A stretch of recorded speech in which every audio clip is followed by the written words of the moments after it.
This past year has by far been one of the happiest periods of my life in maybe the last decade. It has also been one of the most content periods of my life as well. And I think most of that has to do with the fact that I have explored anything and everything under the sun as far as self-growth, home design, home style, minimalism, maximalism, self-care routines, so on and so forth. You name it, I've probably tried it at this point in the name of trying to find happiness and contentedness. But with all that, I think everything essentially came down to living a more intentional life and a more wholesome life. In today's video, I want to share the 11 things that I have found and will continue to strive to reduce for my life and simplify for my life to live the most abundant, happiest life possible. In the name of all things simplicity, the first thing I am no longer doing is keeping things out of obligation or duty simply because someone has given it to me as a gift or it was passed down to me, so on and so forth, you name it. I'm no longer keeping things simply out of obligation alone. It is not worth your time, effort, even your finances to steward this item if it's not bringing you joy, happiness, you name it. My parents gave me this past year before we had moved down here to Georgia all of these pottery and plateware sets from when I was maybe 2. Like, you know, the ones where you put like your finger on it and it's all cute and whatever to your parents because you made it, but it's honestly the ugliest thing you've ever seen. Yeah, all those just came back towards me. I now am the proud owner of all of my 2-year-old to 5-year-old pottery sets. That is not something I care to remember. Truly, it just needs to go. Take a video for it for myself, for my parents, and get a good laugh out of it in another decade. But I am no longer spending my time and my money trying to find ways to store these items, to take care of these items, to clean these items, and so forth. We're just done with it. Number 2 is doing things halfway. And I think we can all relate to the fact that it is so much easier to bring down your dishes and just set them on the counter when the dishwasher was open, and we all know it's open, and you could have taken the extra 2 seconds to open the dishwasher and put it in. Yeah, basically self-sabotaging your future self, and now you have a 5 to 10 minute chore when it could have taken you 2 seconds. So in the name of being protective of our time, I'm no longer going to do things halfway if it takes me less than 5 minutes to do it. Number 3, and I think this is something that most Americans and probably most people in general at this point can relate to, and that is using our phones as a hobby. And I mean this by endlessly scrolling for no reason.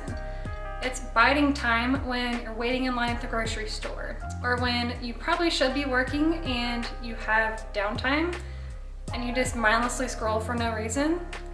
Truly, I think there are so much better things that we could be doing with our time opposed to endlessly scrolling. And by this, I no longer want to be a consumer, I want to be a creator.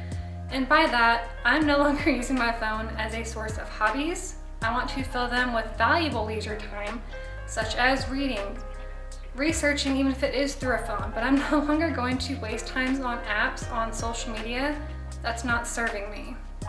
And in the name of number 3, going into number 4, we have all things comparison. This should have been left in the past long ago. Why this has carried into me into my 25th year of life, I have no freaking idea, but I'm over it. I'm tired of comparing myself to others on social media or even others on YouTube. I'm proud of myself for where I am in this exact moment, as we all should be, because no one else's life is your life. No one else has the exact same circumstances as you, even if they were genetically your twin. It's just not gonna happen. So give up the thief of comparison and just move on. By this, I'm no longer going to care where the heck I stand in comparison to other people on YouTube. My house does not need to compare to those that we find on Pinterest. My home needs to serve me, my family, and no one else. That's truly it.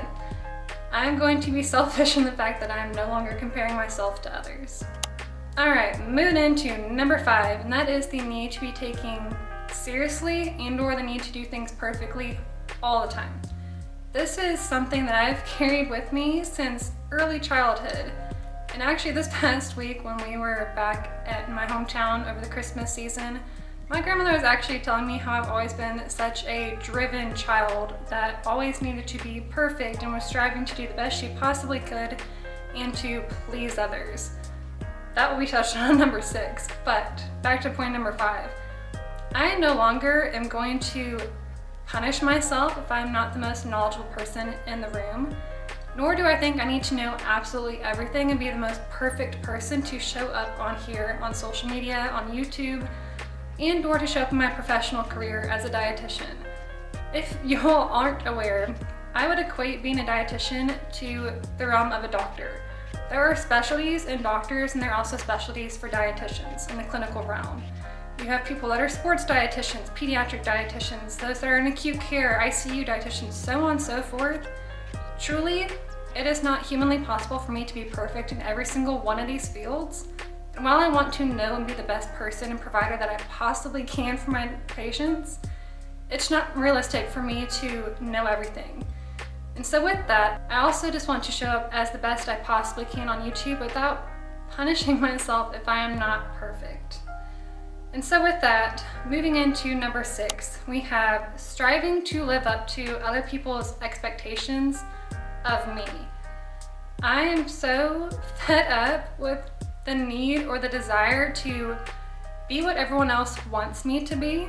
If I had followed that path, I would be in medical school right now. Ever since I was a kid, I wanted to be a doctor, and so my family wanted that for me as well. But slowly along the way, I was tired of the sick model of healthcare, which is why I became a dietitian in the first place. And so with that, and with this, I am tired of trying to be what everyone else wants me to be, and I just simply want to be myself and follow what I feel has been placed on my heart to do in the world. And it's as simple as that. Number 7 also probably ties into the last 2 points, and that is the need to be productive purely for productivity's sake in order to just not be lazy. Truly, I think as a society, we place so much emphasis on productivity when half the time we don't even know what we're trying to be productive for or towards. Our priorities are so screwed up because half the time we're truly just being productive to appear productive in general. And while I may love to get things done, it needs to be getting things done towards the right things and for the right reasons.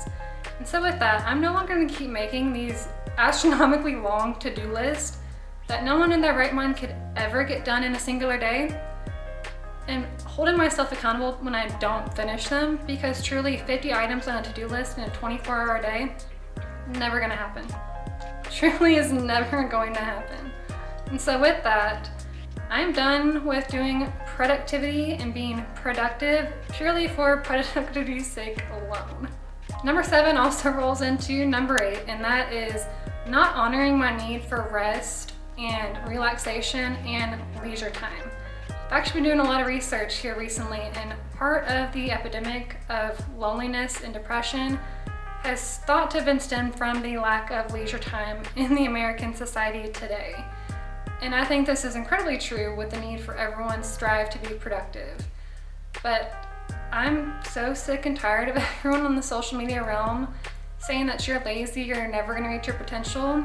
If you simply just rest on the couch for a half hour and watch an episode of TV, that is not going to kill you. In fact, that downtime might actually be what sparks the biggest thing to change your life and brings about the time to give you ideas for future creative endeavors. So we need to start viewing our rest and relaxation time as a time to rejuvenate ourselves and our brain to allow us to be the best person possible in all regards. Moving on into number 9, and that is browsing sales and or remaining on email marketing lists when you're not even in a place in life to buy the items that you want anyways. You're wasting so much time scrolling through all those emails, looking through the sales, because I know we all love it. But truly, if you can't buy it, stop wasting your time, and or if that is not a priority in your life right now, just unsubscribe.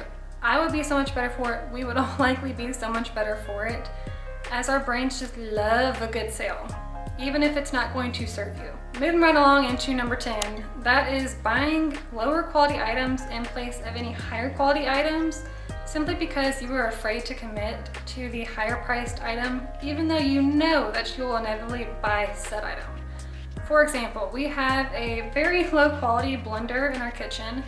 I will admit it has served us for a year and a half. However, I have to shake this thing to even get it to remotely turn on and blend up items, because I did not want to spend the money on like a Vitamix or a nice blender that will likely last the entire lifetime that I will need it.